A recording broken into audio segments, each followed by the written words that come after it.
మీ డబ్బులు ఎప్పుడైనా Amazon wallet లో స్ట్రక్ అయిపోయాయా? ఇక మ్యాటర్ ఏంటో చెప్పే ముందు మన వీడియోస్ ని కొత్త చూసిన వాళ్ళు మన ఛానల్ అయితే ఫాలో అయిన సబ్స్క్రైబ్ చేసుకోవడం అసలు మర్చిపోకండి. ఇక మ్యాటర్ ఏంటంటే రూపాయి కాదు, ₹2 కాదు, అటు ₹1000 కాదు, ఇటు 2000 కాదు, దాదాపు అక్షరాల 40,000 రూపాయలు మావైతే అమెజాన్ లో స్ట్రక్ అయిపోయాయి.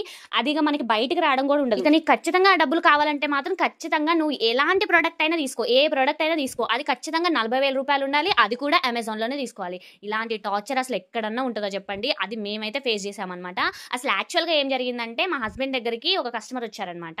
సో ఇలా నా దగ్గర అమెజాన్ లో ఇలా స్ట్రక్ అయిపోయాయి, అవి బయట ఎక్కడ అడిగినా కూడా రావట్లేదు, బయటకు అస్సలు రావట్లేదు, అందులోనే ప్రోడక్ట్ తీసుకోవాలని అంటున్నారు. కానీ నాకైతే మనీ అవసరం ఉంది, నీ దగ్గర గోల్డ్ తీసుకుంటాను, సో నేనైతే ఈ మనీ డైరెక్ట్ గా ఇవ్వలేను కానీ ఇందులో ఇస్తా అనేసి చెప్పారు. ఫస్ట్ మా హస్బెండ్ అసలు వద్దు, నాకు రిస్క్ అవుతుంది, మళ్ళీ నేను ఎక్కడ నుండి తీసుకురావాలని అన్నారు. కానీ ఆయన అయితే చాలా రిక్వెస్ట్ చేశారు, నాకు ఈ మనీ చాలా అవసరం బ్రో, ప్లీజ్ బ్రో అని చాలా రిక్వెస్ట్. ఫైనల్లీ ఆయన బాధ చూడలేక ఇచ్చేసారు. కానీ ఏం పడ్డ బాధలు అంతా ఇంత కాదు, దాని గురించి నెక్స్ట్ వీడియోలో మాట్లాడతాను.